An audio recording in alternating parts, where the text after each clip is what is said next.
You're listening to Opera Innovations, a podcast brought to you by ABA Technologies. This month on Thought Leaders, we're back with Dr. Kent Johnson as he answers the questions, where do you see the field going? And where would you like to see the field go?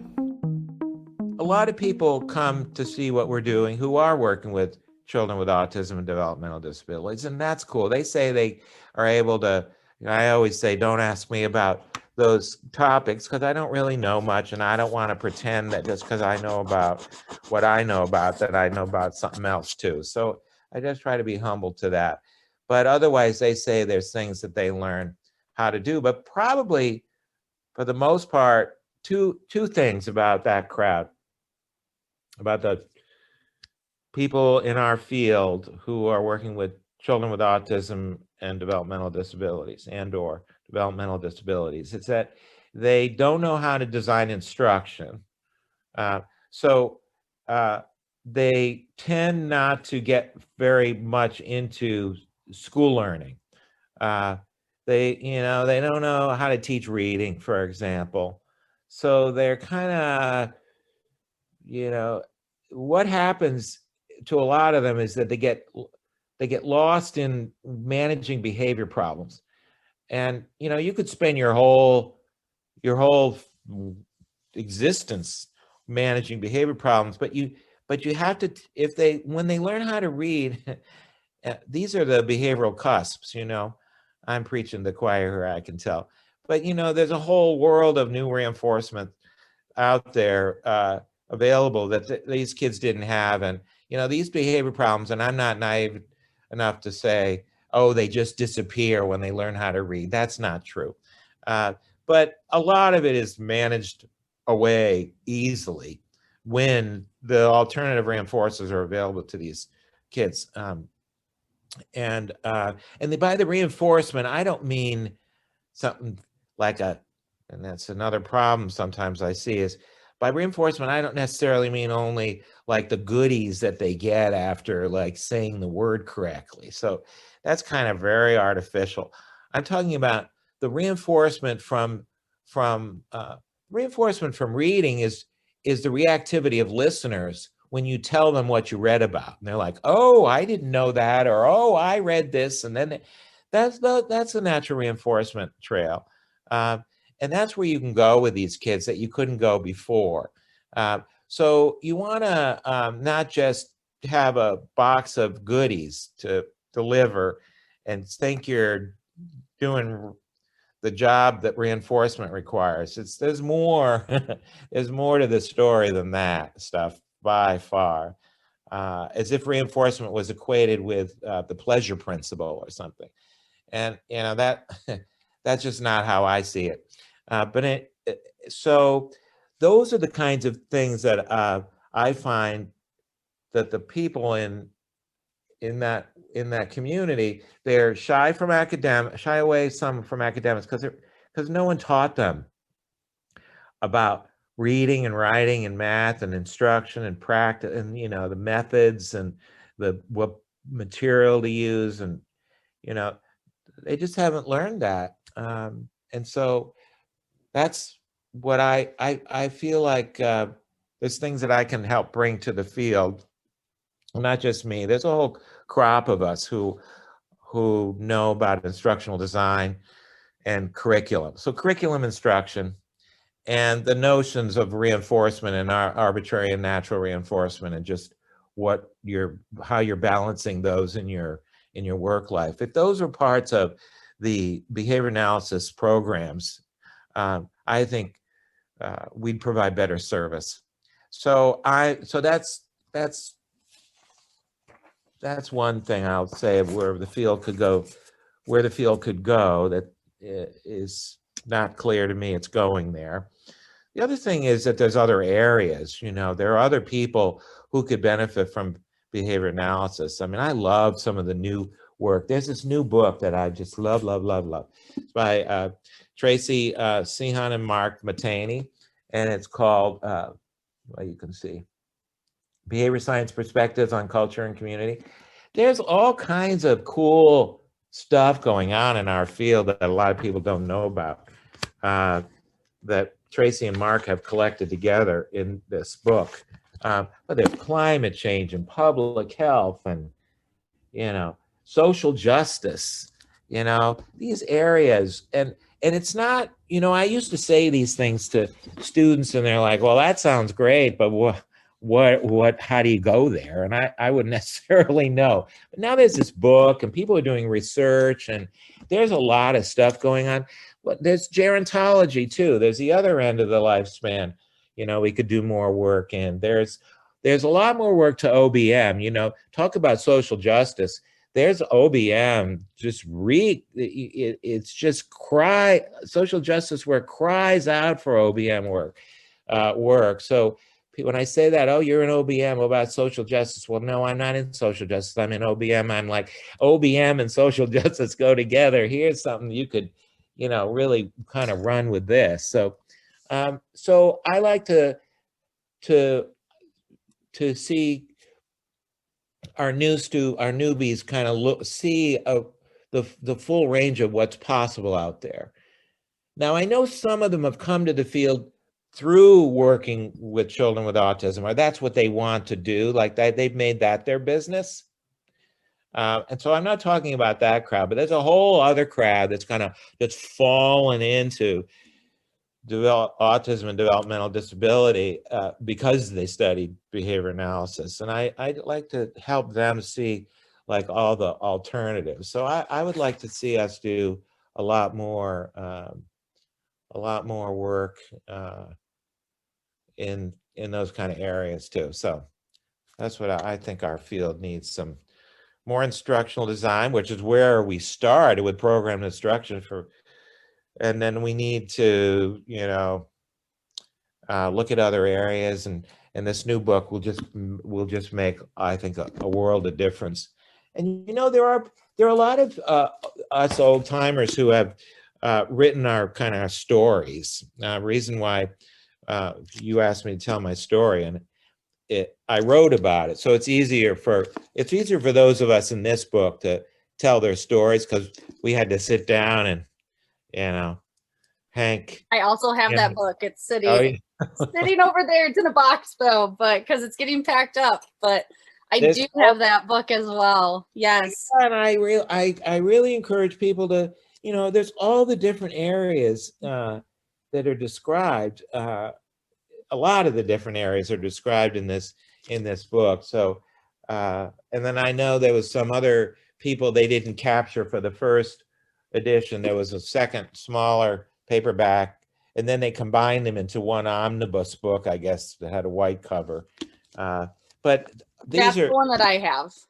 I have the omnibus book. So yeah, so you got them all of them. So these two books, I think, are like hugely important for people if you want to see what's going on outside the smaller, vision of behavior analysis and autism. We've gotten so well known for our work with in behavior analysis. We're particularly good at the comorbid work of autism combined with developmental disabilities at a young age. That's really, stemming from Lovas and how much more sophisticated we've become about that stuff. That's really where we shine. And in autism, we don't shine in all areas of autism. There's a lot of work that we stumble around with particularly with older and higher functioning people with autism and developmental disabilities. But we're really good at these other populations. And if we learn some more about what I've been talking about, we will probably do a better job working with some more higher functioning children. And just bring all this kind of work to these other groups, Yeah. Again, climate change. What about climate change? We're all gonna, fry here. Go back to the days when the average temperature is 112, and it's just not what kind of world we want to live in. So I think we can do a lot to build community around working in climate change. There's a lot of facilitating that behavior analysis can do to move movements forward, you know.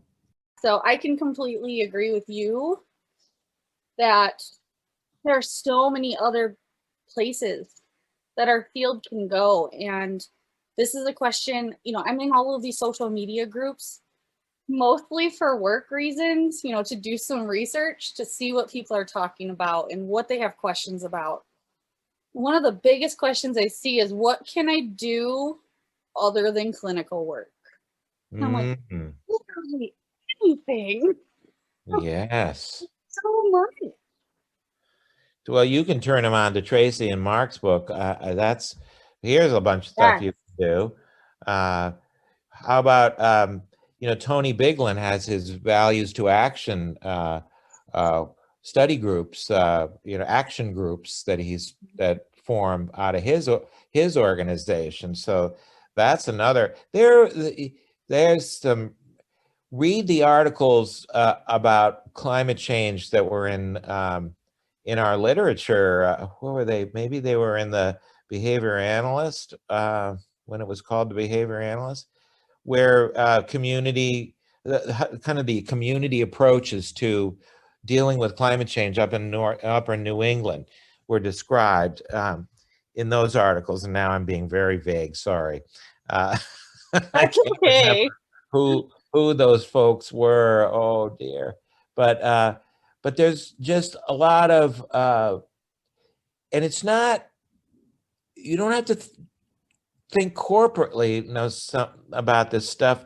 You can start small and start basic and develop communities of, like Tony's trying to do with values to action. I think that's really what I'm talking about, is getting involved in a specific problem in the culture and getting together with others who have something to say about that or want to put some of their time in on it. So you're not end up like doing trying to fit 20 hours a week to your family and your job to try to make a difference in some other way. We can all spend a few hours a week doing something. And I think Tony's trying to make that possible for everyone. Uh, Are you so familiar with Scott Geller's Actively Caring for People?